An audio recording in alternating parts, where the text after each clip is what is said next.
que eu vou falar de improviso sobre o meu pronunciamento, é o projeto que a Câmara acabou de aprovar e falta 4 emendas. Eu conheço muito bem o mundo do trabalho. Eu fui terceirizado, eu fui sindicalista, e eu sei como é que se trabalha na onda da terceirização. O que vai acontecer se nós aqui, que eu tenho muita confiança, não nos debruçarmos com tranquilidade sobre esse projeto, aprofundar o debate, ver realmente o que vai acontecer. Eu vi ontem, quando eu estava no leito do hospital, aí foi um deputado lá e dizia o seguinte, eu não vou dizer o nome, ele vai lá e diz o seguinte, olha, estão mentindo aí porque diz que isso ataca o servidor público. Em seguida, vai um outro deputado e diz o seguinte, eu, quando fui prefeito, cometi um erro, eu fiz por concurso a contratação de todos os meus funcionários, eu devia ter terceirizado. Os dois defendendo a mesma posição, um dizendo que podia e o outro dizia que vai escancarar agora. Claro que vai escancarar. Só vai ter concurso onde o órgão entender que deve fazer. Senão vai terceirizar tudo.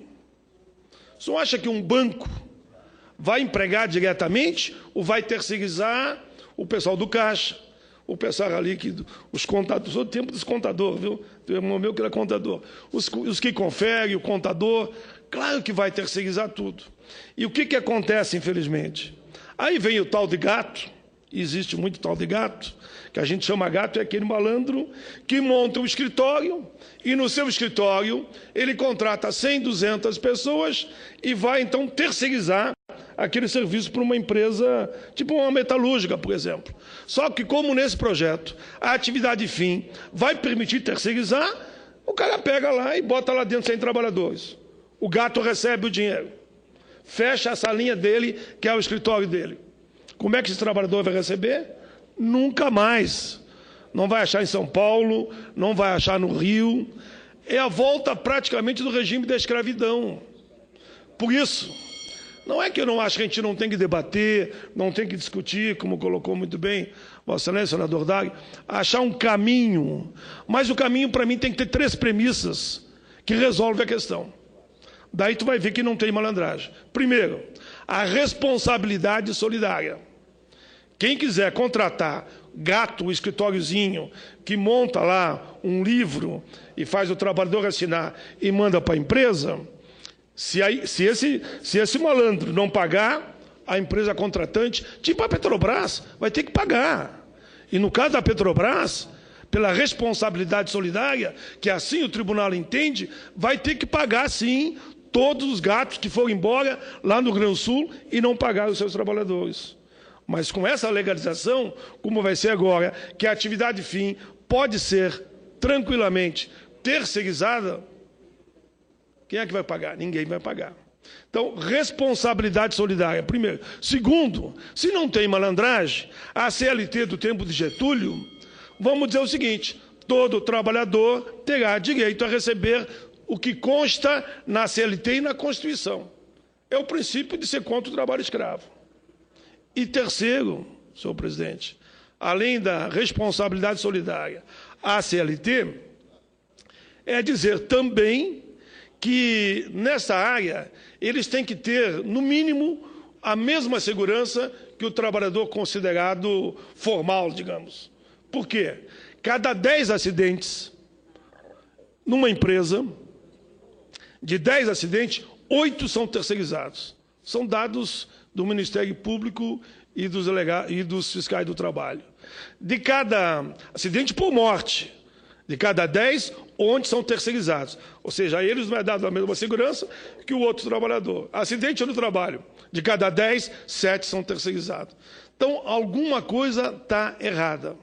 Eles não têm os mesmos direitos que os trabalhadores, não há a responsabilidade solidária, não tem sequer o mesmo equipamento de segurança que é dado aos outros trabalhadores. Então, não dá para aceitar esse tipo de proposta que está vindo da Câmara dos Deputados. De fato, senhor presidente, eu recebo muita correspondência por essa história. Hoje, as redes sociais, né? Está criando um terror no Brasil. Todo trabalhador formal diz, não, vão me demitir, vão me mandar para uma terceirizada, um dia eu estou aqui, outro dia eu estou lá, outro dia eu estou no outro lugar, e se esse gato fecha o escritório dele, eu não recebo nada. Está criando um pavor a nível nacional.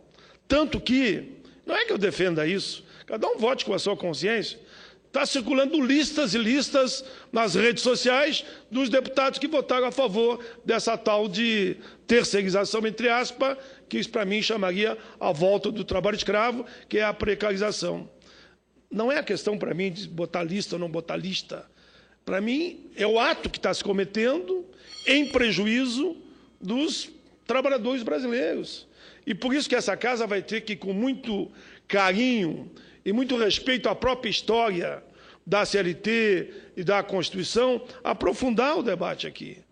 Aprofundar o debate com equilíbrio para não permitir que isso se torne realidade. E eu sei que aqui não vai acontecer, e eu vi toda a sessão da Câmara, lá do leito do hospital, com todo respeito ao presidente da Câmara. Eu vi os deputados que tinham posição diferente em relação àquela que é a dele, a posição dele lá, que é o presidente lá, Eduardo Cunha, né? Dizia o seguinte, presidente, nós só queremos que tenha o texto, presidente, para a gente ver o que vai votar. E ele respondia, não, o texto o relator está escrevendo. Eu vi isso. Mas o relator está negociando ainda? Está negociando. Vai chegar tempo de vocês votarem. Mas como é que eu vou estar discutindo um texto que eu nem conheço? Aqui eu tenho certeza que o presidente Renan não vai permitir um atropelo desses de a Câmara estar votando um texto que não conhece.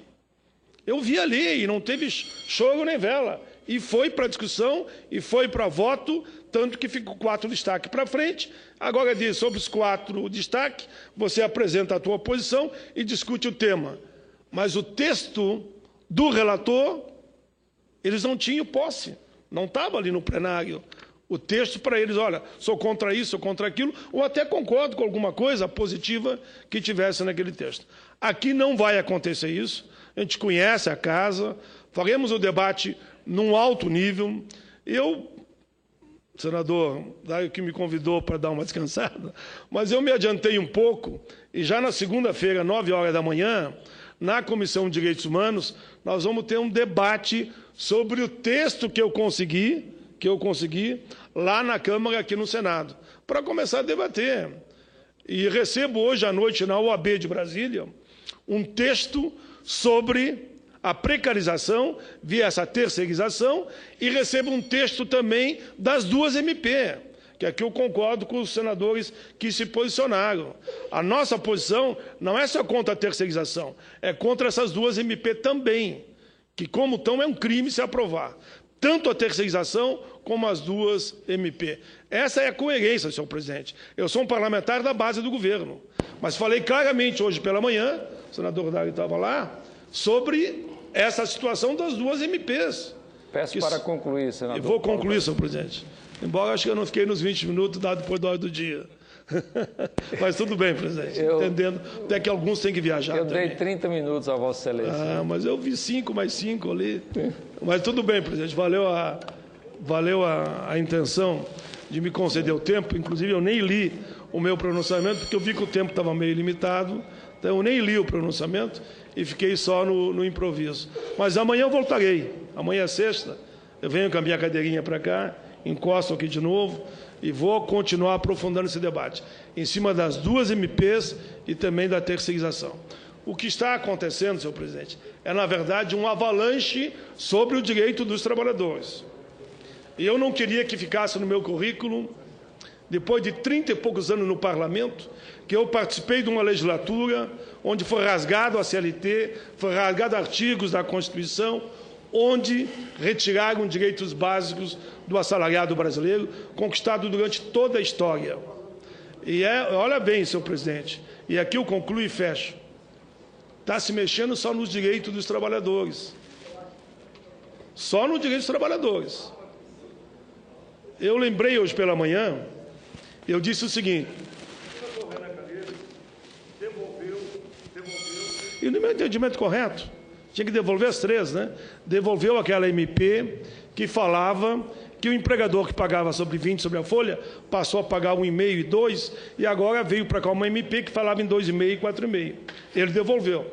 Então, ele atendeu que, de uma forma ou de outra, o Congresso atendeu que o empresariado não vai pagar 4,5 sobre o faturamento e nem o 2,5 no caso da micro e pequena. Foi uma solução? Foi. Agora veio para cá um projeto de lei para ser debatido. Por que a gente não faz a mesma coisa? Atende os dois lados, o empresariado e os trabalhadores. E passa a discutir em cima de um projeto de lei, com a mesma urgência constitucional, os dois temas. Mas como isso não é possível, o que eu estou defendendo, e defendi hoje pela manhã, que a gente faça 2 substitutivos, numa linha da razoabilidade, e que não permita os grandes prejudicados, da forma como foi aprovado lá na Câmara dos Deputados, a terceirização e as 2 MP. Eu confio muito aqui nos 2 relatores. Percebo que eles estão bem intencionados de fazer 2 substitutivos que venham na linha de proteger o interesse dos trabalhadores, e nós aqui é que devemos travar um bom debate para evitar que esse projeto, como está na Câmara, não seja aprovado aqui no Senado. Era isso, senhor presidente. Peço que Vossa Excelência considere na íntegra o pronunciamento, que não li, mas comentei aqui. Obrigado, presidente.